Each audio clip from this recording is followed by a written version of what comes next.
जय श्री राम दोस्तों, मैं शीतल आपका स्वागत करती हूँ मेरे YouTube चैनल अनमोल बातों में। आज मैं आपके लिए फिर से एक कथा लेके आई हूँ। क्या है मेरी कथा, आइए स्टार्ट करते हैं। नारद के इस श्राप के कारण भगवान विष्णु ने लिया था राम रूप में जन्म। दोस्तों, कहते हैं कभी भी किसी का दिल नहीं दुखाना चाहिए, क्योंकि आत्मा को चोट पहुँचाने को अपराध माना गया है। नियति इस पाप का दंड सबको समान रूप से देती है। स्वयं भगवान भी नियति के प्रकोप से नहीं बच सके। नियति और कर्मों से जुड़ी ऐसी ही एक पौराणिक कहानी है भगवान विष्णु और नारद मुनि की। ऐसा माना जाता है नारद मुनि के श्राप के कारण ही भगवान विष्णु को राम रूप में अवतार लेकर देवी सीता से वियोग सहना पड़ा था। एक पौराणिक कहानी के अनुसार देव ऋषि को एक बार अभिमान हो गया कि कामदेव भी उनकी तपस्या और ब्रह्मचर्य को भंग नहीं कर सकते। नारद जी यह बात शिव जी को बताई। देव ऋषि के शब्दों में अहंकार झलक रहा था। शिव जी यह समझ चुके थे नारद अभिमानी हो गए हैं। भोलेनाथ ने नारद से कहा कि भगवान श्रीहरि के सामने अपना अभिमान इस प्रकार प्रदर्शित मत करना। इसके बाद नारद भगवान विष्णु के पास गए और शिव जी के समझाने के बाद भी उन्होंने श्रीहरि को पूरा प्रसंग सुना दिया। नारद भगवान विष्णु के सामने भी अभिमान दिखा रहे थे। तब भगवान विष्णु ने सोचा कि नारद का अभिमान तोड़ना ही होगा। यह शुभ लक्षण नहीं है। जब नारद कहीं जा रहे थे तब रास्ते में उन्हें एक बहुत सुंदर नगर दिखाई दिया, जहाँ किसी राजकुमारी का स्वयंवर का आयोजन किया जा रहा था।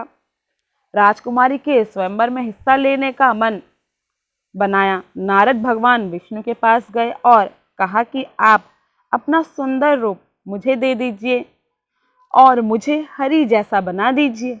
हरि का दूसरा अर्थ वानर भी होता है। नारद ये बात नहीं जानते थे। भगवान विष्णु ने ऐसा ही किया, लेकिन जब नारद मुनि स्वयंवर में गए तो उनका मुख वानर के समान हो गया। उस स्वयंवर में भगवान शिव के दो गण भी थे। यह सब बातें जानते और ब्राह्मण का वेश बनाकर यह सब देख रहे थे। जब राजकुमारी स्वयंवर में आई तो वानर के मुख वाले नारद जी को देखकर बहुत क्रोधित हुई। उसी समय भगवान विष्णु एक राजा के रूप में वहां पे आए। सुंदर रूप देखकर राजकुमारी ने उन्हें अपने पति के रूप में चुन लिया। यह सब देखकर शिवगण नारद जी की हंसी उड़ाने लगे और कहा कि पहले अपना मुख दर्पण में देखिए। जब नारद जी ने अपने चेहरा वानर के समान देखा तो उन्हें बहुत गुस्सा आया।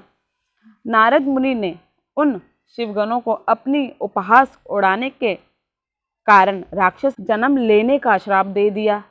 शिवगणों को श्राप देने के बाद जब नारद जी भगवान विष्णु के पास गए और क्रोधित होकर उन्हें बहुत भला बुरा कहने लगे, माया से मोहित होकर नारद मुनि ने श्रीहरि को श्राप दे दिया कि जिस तरह आज मैं स्त्री का वियोग सह रहा हूँ, उसी प्रकार मनुष्य जन्म लेकर आपको भी स्त्री का वियोग सहना पड़ेगा।